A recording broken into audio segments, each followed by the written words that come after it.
আমরা এখন ন্যায্য দাবি নিয়ে আজকে আমার পয়সা ব্যাংকের মতো একটা হেডের সামনে আমরা দিন রাত না খেয়ে আমরা আমাদের কর্মসূচি চালিয়ে যাচ্ছি। কারণ একটাই হচ্ছে আমাদের 20শে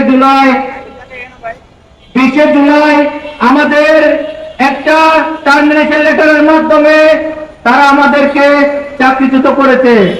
আমাদের এক একজন ভাই বোনের চাকরির বয়স 3 বছর, 4 বছর, 5 বছর।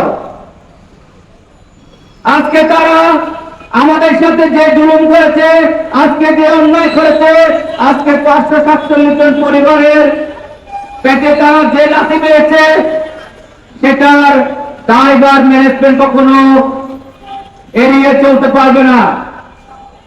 আমি ম্যানেজমেন্টকে বিনয়ের সাথে অনুরোধ করব, আজকে আমাদের এই অবস্থান কর্মসূচি 6 দিন ধরে চলতেছে। আপনারা কোনো ঘুমন্ত অবস্থায় আছেন, আপনারা কোনো জাগ্রত হন নাই। আপনারা এখন আমাদের সাথে এসে একটা সুস্থ সমাধানে আপনারা এগোচ্ছেন না। কেন আপনারা আমাদের সামনে আসতেছেন না? আপনারা আপনাদের অফিসিয়াল ফেসবুক পেজে বিভিন্ন বিবৃতি দিচ্ছেন। কি বিবৃতি দিচ্ছেন? আপনারা বলতেছেন এখানে আমরা বহিরাগত হলে আমরা বিশৃঙ্খলা সৃষ্টি করতেছি। আপনাদের এই বিবৃতি ধিক্কার জানাই আমরা এখানে যারা আন্দোলন সংগ্রামে আছি, আমরা সবাই এখানে মুসলিম। এখানে কোনো বহিরাগত নিয়ে আমরা এখানে আন্দোলন চালিয়ে যাচ্ছি না। আমরা এখানে সবাই এক একজন এক এক ব্রাঞ্চের অফিসার।